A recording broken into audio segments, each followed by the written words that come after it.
নায়িকা পরিমণি কি সুন্দর করে গোসল করতেছে। আসলে আমরা আগে ভাবতাম নায়িকা পরিমণি হয়তো সাঁতার জানে না, কিন্তু গ্রামের মেয়ে হয়েছে বলেই সে সাঁতার জানে। তাই দেখতে পেলাম পুকুরের মধ্যে কি সুন্দর করে গোসল করতেছে। কিন্তু আসলে এই পরিমণি যে গ্রামের মেয়ে ছিল সেটাই কিন্তু প্রমাণিত।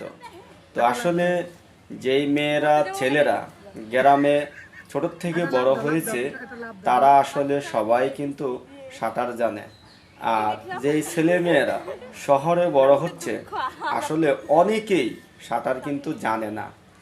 যেমন আমরা ছোটবেলায় যখন পুকুরে খালে বিলে অনেক সাঁতার দিয়েছি, কিন্তু অনেক ছেলে মেয়ে আছে শহরে যারা বড় হয়েছে তারা অনেকেই কিন্তু সাঁতার জানে না।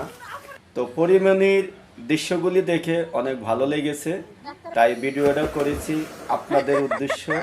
আসলে উনি সত্যি সত্যি ছোটবেলায় অনেকটাই কিন্তু দুষ্ট ছিল, তাই প্রমাণিত এখনো ছোটবেলার দৃশ্যগুলি তার মনের ভিতরে হাবুবাবু খাচ্ছে। তাই সে পুকুরে ঝাঁপিয়ে পড়ে সাঁতার কাটছে আর কত সুন্দর করে হাসাহাসি করতেছে। হাত যদি বন্ধ করে ফেলাম বুঝবো কিভাবে? হাত তো চলে যায় নিচ্ছে। নাইমার গাড়ির উপরে আপনি দাঁড়ান, নাইমার নিচে থাক, দেখা যাক কত পানি কমান। এই যে ট্যাঙ্গাটা নিয়ে বৃষ্টি আয় কাছে। তার মানে গভীর আছে, তাই তো? আমি এই যে লাডি লইছি দেখি। এই শান্তি